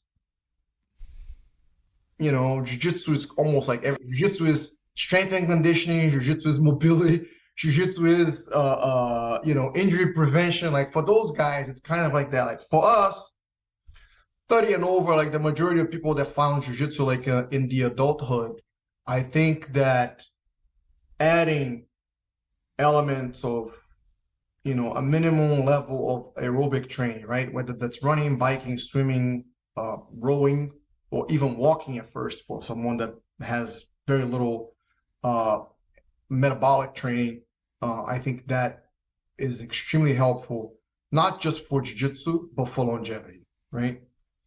And then strength training, right? Being able to do some type of resistance training. That's whether you join your Crunch gym for $10 a month and you go use their stuff, or you get some bands and some weights at home, and then you do that. And especially for male and females, right? Like for men, we start to lose muscle and strength. I believe it's at a rate of 1% a year, every year, right? Like after we get like 30 and 40.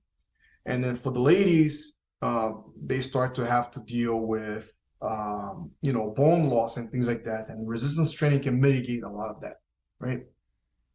And then it comes, the mobility and injury prevention type of stuff. What you eat, right? Like the type of stuff that you put in your mouth. Does it belong in your body? If you're asking yourself to go do 5-6 rounds with people that are super fit, right? Like you have to think about that. Like what type of fuel are you filling your body, right? And then, the type of stuff that you put in your mind, right? Like I joke with my guys, and I don't have anything against video games, man, right? But man, the amount of like adults that spend like, let's say over 10 hours a week playing video games, right? Man, that's a lot, right? Like, so I feel like video games is like the new party with these guys. Like that's 10 hours that you could have had of, maybe a couple of days you would have gone for a run, a couple of days you've gotten some lifts, a couple of days you do some core work for your back that's hurting, maybe some foam rolling, or maybe just read a book, right? Like it doesn't always have to be stuff that makes you better at jiu-jitsu, right? And I know a lot of people love video games, and I don't have video game at home also because I love it, because I would be one of these guys playing 20 hours a week in video games, right? I'll be like Thunder Blast with his Game Boy when he was young. I don't think he's a gamer anymore, but I know a lot of my guys that gamer and I make fun of them. If we ever have Tom on, we're going to ask him about the Game Boy. But to answer Louis' question, it's like, man, like you got to do some aerobic training. You got to do some, lift some weights. You got to eat clean. You got to watch what enters your head. And then you got to be at the academy, as much as you can. If you're 30 and over, you need 2 days a week off. If you train Monday, Tuesday, Wednesday's got to be off. Then, Thursday, Friday, Saturday, and then Sunday's got to be off. There it is. That's kind of you got to remember, good in, good out, if right? You do that for 2 years, you're going to be very good. Yeah, there you go. All right, so our last question is from Gemma.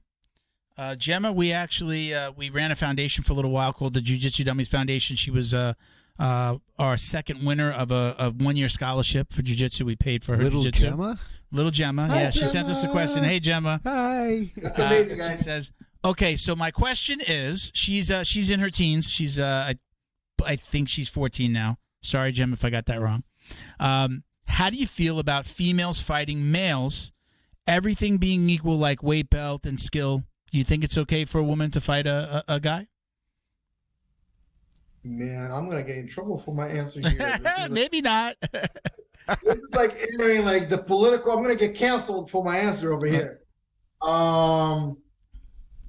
No, man. Like my answer is this: my daughter runs at the highest level now. You know, they went to state championships in her cross country team. She's gonna run track in college. I don't want my daughter running against the boys. It's not fair. Right?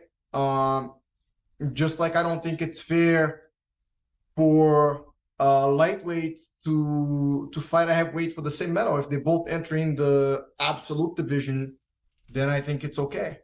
As far as like for a girl, I'm gonna try to answer that in a very thoughtful way. I don't think a girl that's 14 and a boy that's 14, if they're same weight, that the girl should have the expectations of tossing the boy around, right? Now, when the girls are 11, 12, and 13, bro, my girls kill all the boys. It's almost like terrible. You get all these parents that bring the girls because the boys are being bullied, or they want the boys to learn self-defense. Next thing you know, you got some cute little 11-year-old with a ponytail tossing the dude's son around, and you just parents going like that, right? And the reality is the girls develop earlier, right? Like at that 10, 11, 12 years old, the girls are preparing their bodies for the period. So the aerobic system is already developed. Like they literally have way more oxygen for their muscles that the boys have. That's why the boys are all loopy, like they don't freaking pay attention. But then the testosterone kicks in when they're like 15, 16 years old. And it's definitely like a huge difference in size and strength. Yeah. So my answer to him is I don't expect someone that's not as strong as somebody else, not as big as somebody else, to go and just beat up on that person, irrespective of gender. Yeah. I won't leave you hanging out there by yourself because as a father of two girls, I agree. When they're kids, I think it's okay. Once you start to get to about 12 years old, bodies are changing. When a boy starts to hit puberty, probably like more 14, right? 13, 14. They are just genetically stronger. I'm going to get killed on this too, aren't I? They're just stronger. I mean, it's just they get tougher. No way. Yeah. There's no way. Nice. I think, I think, as a kid, and I know Gemma I probably still competes against boys. I know I follow her and I see her competing in jiu-jitsu tournaments against boys and winning. And I think there'll come a point, though, there's a reason why they get separated out, and there'll come a point in the teens where that's just not going to happen. I'm not saying that Gemma or somebody else couldn't beat a boy. I think strength-wise, just muscle-wise, it becomes a different beast once they get into their late teens. And I don't think that it's necessarily fair in a fighting situation for fighting, including jiu-jitsu tournaments. I don't really think that it's fair for the girl. I think that it needs to get separated now. People may have other opinions, but we're just giving our opinion. Yeah, I think for sure a girl like him with training and with her competitive experience, man, there is a ton of boys that she's gonna toss them around like rag dolls, and rightfully so. She's from what you're describing, she's super skilled. Yeah, remember, and the question, she even says it: everything being equal, like weight, belt, and skill. When all things are equal, yes, if you were training for 5 years, 6 years, 10 years, and somebody, a new boy or man comes into the gym, yeah, you're probably going to do pretty well against him.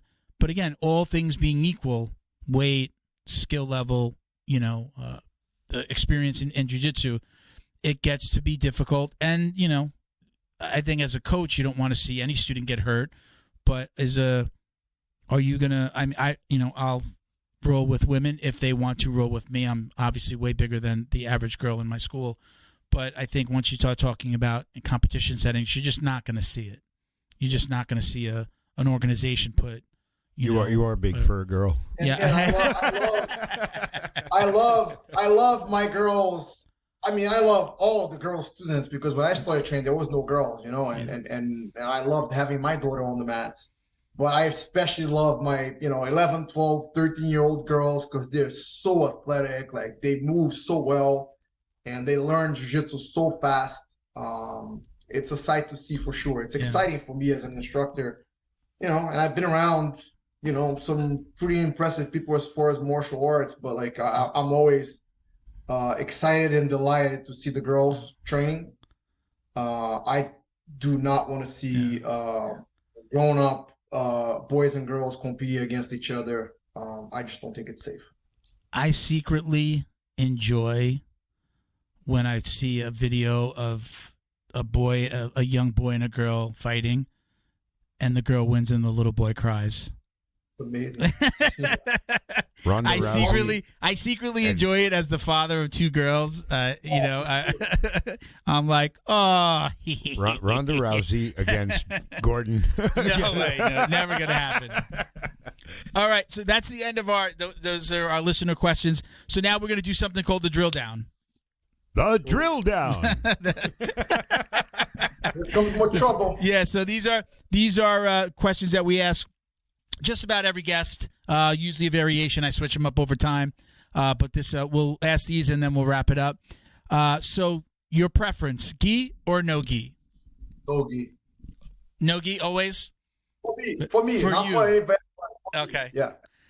Takedown or pull guard? Takedown. Yep. Favorite submission? Guillotine. Music during rolling? Yes or no?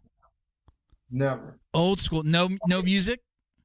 No music. In your schools. I don't even listen to music when I run, man. That's my time to be in my head. So if you in your classes, thing. There's no music on. Not if I'm around. They usually put music when I'm not there. These bastards. The other day I really try not to be late. I'm not like trying to skip warm-ups guy at all. We were talking on the last episode. I want to be a black belt that does the warm-ups with my fellow students. I showed up to class. We usually have the music on low in the background, and I showed up. They were already drilling. I jumped on the mat, and you could hear a pin drop. It was really quiet, and I asked somebody, I'm like, did I miss something?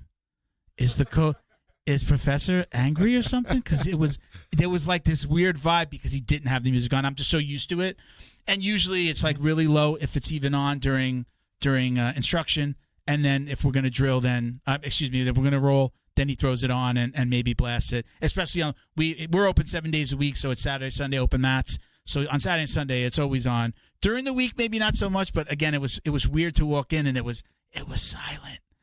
I was like, it was like going home as a kid and mom and dad had an argument before you got home, and it's just dead silent. No one's talking to each other. That's what it felt like. It felt super strange. It was crazy. Listen, I don't think there's a wrong way to do it. I have my reasons for not liking music. I just, in general, don't like music when I'm, exercising. Like I said, I don't even run music. But like Frankie Edgar, whenever I wasn't around, like if I'm out of town or something, he'd be blasting music for practice. That's for sure. What am I going to say to Frankie? No, you can't put music? I do like it on. I like the noise. I didn't realize, if I wake up in the morning, I put the news on, I put music on, I put something on. I have a little tinnitus, like ringing in the ear. And if I don't have something on, all I hear is the ringing. It's low. As I get older, it gets worse. But because of that, my producer's making sounds over here. But I love to have something on. So especially when I'm just so used to, there's always got to be noise on. If I'm doing something, especially if I'm by myself, there's got to be background noise. Even when I'm working, something's on in the background. If not, I just hear that ringing and it gets overwhelming. So I love get it. I sleep with the fan on, but no music for I'm fan, and I have a little. My wife bought me this little white noise little thing that I put next to the bed. So it'll be on until I fall asleep. It stays on for like an hour and a half, and then it goes off itself. So always something going. All right, favorite competitors to watch. Let's get BJJ and MMA. All right, so I think Gordon for sure for his skill, Gary for his athleticism, bro. I love watching Lucas Lepri. That dude is like unbelievable, just how technical he is, you know. And I think for sure back in the day, Hodger. Yeah. What about the MMA side of things? MMA, man, my guys, man, Frankie. I think that some of the things they did in the octagon, some of those comebacks, his movement, his footwork, his toughness, his grit were, unmatched. That's it, man. Just Frankie. Frankie, man. Frankie, whenever you thought like you're gonna you might count him out on this one, he always fucking surprised you, man. It was just a beast. Yeah. I'm from New York originally too, so I'm like a Northeast guy. So no, somebody from Jersey. It's all my friends when I moved to Florida are all from Jersey. I mean, there's some super fun guys to watch, like like Khabib. You know what I mean? Just his dominance and him like talking to people outside the cage. He was fought one of my guys and he was talking to me and Coach Mark. Like, really? And he's like, "Yeah, don't turn your back." Yeah, he was talking to us like during the fight. It was crazy, bro. That's how good he is. John Jones, incredible to watch. There's a lot of like really, Oh, and then Rose Namajunas, bro, she is unbelievable. Favorite female fighter. She's my favorite female fighter. When she had the face off with who's the Polish fighter? What's her name? Joanna. Joanna Jędrzejczyk. When she had that face off and she was like doing like a Hail Mary, like she was literally like doing the Our Father or the Hail Mary, because she was kind of getting bullied the whole time through the press conferences. From that moment, and then she won that fight. Loved her. She's just amazing. I liked her before. I remember her from The Ultimate Fighter. That was the moment when she won that fight. I was just like, this is awesome. What a great story. What a great story about like mindset, and just like she just blocked everything out, and then she went and won that fight. It was amazing. Yeah. So how I found out that this girl was as good as she is, right, Rose? So she won the first fight with Joanna, right? And Joanna was super dominant. And I hadn't really like paid attention and stuff. And we go to fight at the Garden. I had one of my guys in the card. It might have even been Frankie. We did the Frankie or Corey. And we're in the same locker room with Rose, right? This is the rematch with Joanna. And I walk into the locker room and I know who she is. And I'm like, oh man, like this girl got lucky last fight. Like she's going to get killed. And I watch her warming up. And everything this chick did was perfect. Like, every kick, every punch, every dip, every slip, every block, every movement on the ground, every takedown attempt, like everything she did, I was like, man, she's going to beat her again. And then she went out and she beat her again. She's amazing. She's incredible, man. Like, I'm a huge fan. Love her with or without the hair. Me too. So I just want to. Next question is your ultimate goal in the world of jiu-jitsu. What would you like your legacy to be? Man, I think probably a few more years. One thing I like to do is write a book. Okay. You got some good Renzo stories, I bet. Yeah, I have this idea for trying to visit a bunch of schools and train with people, and get my experiences and just sort of do I don't want to say too much what my idea is, but I'd love to just travel the United States, go visit a couple places, and then just write what my experiences and observation was from each place that I go to train. That's cool. Kind of like getting my butt kicked diary. Yeah, I like it. You got to come pay us a visit. We're in Florida. You come down. If you come down to Miami, let us know. You come in house and we do another one. Yeah. Just a quick shot across. Was it 75? Yeah, quick shot across. I don't know. Yeah. All right. Our very last question. We call this this is the most important question that anyone could be asked in the world of jiu-jitsu. Do you or do you not wash your jiu-jitsu belt? When it starts to get like a little bit beat up, I do, man. Yeah. But honestly, honest, to be 100% honest, like I don't train that much in the gi. Yeah. My belt never gets like, beat up. You know what I mean? Okay. I have a training belt and I have a teaching belt. Like usually when I train, like I just put that to the side. But yeah, I think, if it gets wet enough so that it smells, you should wash it. Yeah. But definitely I haven't washed my belt as much as I have washed my gis. That's for sure. You came from an era. You came from an era where it was like, were you told, do not wash your belt? You don't wash your belt. I don't remember, man. Like, to be honest, like everybody says that people would just make those lines and hit each other with belts. I never got hit with belts once. Yeah. You know what I mean? So I think that people make up a lot of stuff. How do you feel about those gauntlets? I'm not the biggest fan, but how do you feel about that when you see them online? I mean, I don't have anything against it. Like if the school wants to do it, to me, it's just pointless. It's perfect. I think dating should be like I wouldn't do that to my students. But I sometimes I watch it, and there's always that one white belt that's like coming after the black belt, like really hard. Vengeance. I don't know. He's got a vengeance. Yeah, he's got. I think we did it. We did it in my first school. We didn't do it if you got stripes. If you got a belt. If you leveled up a belt rank, they did it, but that was it. All right, so go ahead. I don't think it's like, I don't have anything against it. You know what I mean? Like it's like people do what they want to do, but for sure I'm not partaking in it as a belter or as a receiver. Yeah. If I was ever to be part of it again, I would definitely be the guy that's like taking it easy. So, Professor, thank you so much for joining us and doing this. We really appreciate it. I want to give you a minute. Do you have anybody you want to give a shout out to? Let's mention your Instagrams, mention the school locations, any of them, all of them. This is your time. Yeah, if you're up in New Jersey, come train with us. We're in Robbinsville. We're like dead smack center in the middle of New Jersey, dirty Jersey. And then all my guys, a bunch of my students, a bunch of my black belts have school. You cannot throw a stone in South Jersey and not hit one of my guys' schools. So we have a really awesome community there. So anybody that listens to this, for sure, those guys are amazing. You're better off even training with them than with me. And then down here, in Lakewood Ranch, we just opened the school. Anyone that's down in Florida, if you ever visit, come do some training with us. We still have mostly white belts, but I'm always down for some training. And Instagram handle, your Instagram handle, you want to give that out? Ricardo Almeida, BJJ.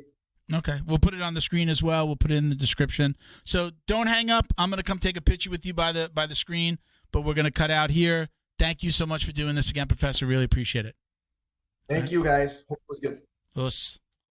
Jiu-Jitsu's favorite monthly subscription box has now joined the Jiu-Jitsu Dummies podcast.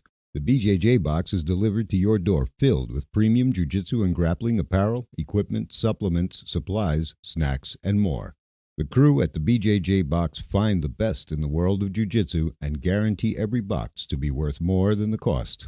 Each box includes 4 to 7 items you're going to love. Visit thebjjbox.com and use code JJD10 to get $10 off your very first box. And give them a follow on Instagram at TheBJJBox.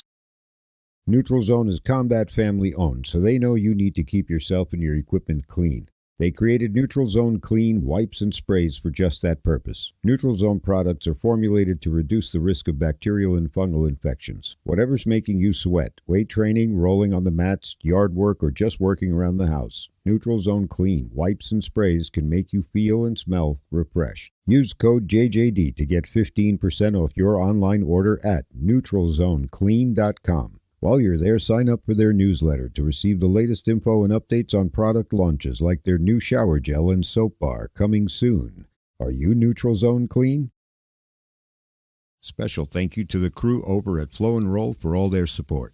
Flow and Roll is renowned for their incredible no-gi rash guards, shorts, and leggings. Flow and Roll has quickly become the premier custom apparel provider for academies big and small throughout the United States. Reach out today to discuss your custom order and ask about their incredible pre-order program.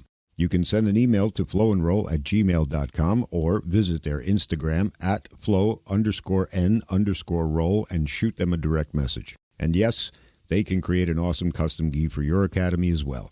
Visit flowandroll.com to check out their awesome designs, and while you're there, pick up a Jiu-Jitsu Dummy signature tee exclusively at flowandroll.com. And remember, you'll get 20% off your purchase of t-shirts, rash guards, or gis with code JJD. All right, man. Super cool, right? Very cool guy. Great dude, man. I appreciate Very him coming on 90s. so Very much, man. 90s kid. Yeah. You can tell he's a teenager from the 90s. Yeah. It was cool, too, because when I think about the 90s, I was in my 20s. Man, when I was a kid, my dad gave me a book about jiu-jitsu. Yeah? I never told you this, but he gave me a book. I was young. I was maybe like 14, 15. Yeah. He gave me a book about jiu-jitsu, and I kind of looked at the moves and stuff from the charts, and I was like... That's funny that you say that, because back then it was a book and pictures. It was just starting out, yeah. Like, I didn't realize. I almost brought it up before. My Had I gotten into it then, I would have been at the beginning. Yeah. I would have been one of those people with the early days of jiu-jitsu. Jiu-Jitsu University is one of my favorite jiu-jitsu books, and it has the pictures. It has, like, you're going to do this move, and it shows you foot. I learned that way, like, okay, I could see the move, and I know most... But I'm like, where was his foot? Yeah. That's the way how I need to. Great, I could do the move up here, but where was his foot? Yeah. How did he get leverage? Like, how did he do the thing? There's, where are all four of your limbs? And I don't think a lot of people do that. I'm not saying that I'm great at the moves, because I have to practice just like everybody else, but I can't do it well until I see, okay, where are all four limbs? That's why the videos are great. That's why the videos are great. Yeah. Because I find myself watching. Yeah. I watch people grappling. Yeah. And I'm watching that. I'm watching where their foot positions, their arm positions, how they're leveraging their bodies. There's a lot of things with like like I'll see somebody like they post on their elbow, like they're on their back, maybe they come up on the elbow and then they post up on the hand. Sometimes when you're watching a move from one side, you don't see where, he was on his elbow. Oh, okay, I see how he got there. Because then, like, I'm trying to sit up and I can't do this move. Oh, wait a minute, he was using his elbow. Oh, you know what really gets me? What I really enjoy seeing? How somebody turns a move around. Let's say they get grabbed from behind or something, and how they flip that around, and now they got the other guy grabbed. A counter. But those smooth, fluid counters, that's amazing, because to me, once you're grabbed, you're grabbed. That's how. That's the mentality. Then the jiu-jitsu kicks in. Yeah, that's where it's like, okay, no. But very cool dude, man, and he's well spoken too. You could tell he's speaking from his own game. He's seen a lot, man. Not other people's games. He's not referring to people. He's speaking from his experience. He's been in the corner for Frankie Edgar, for Eddie Alvarez. He's traveled with Renzo Gracie. And the fact that his kids, to his kids, those people that everybody wants an autograph from, Uncle Eddie, are like, family. That's a trip. We'll leave it there. Check us out at Jiu-Jitsu Dummies for all the ways to watch, listen, and support. I am Uncle Milty BJJ on Instagram. Bo?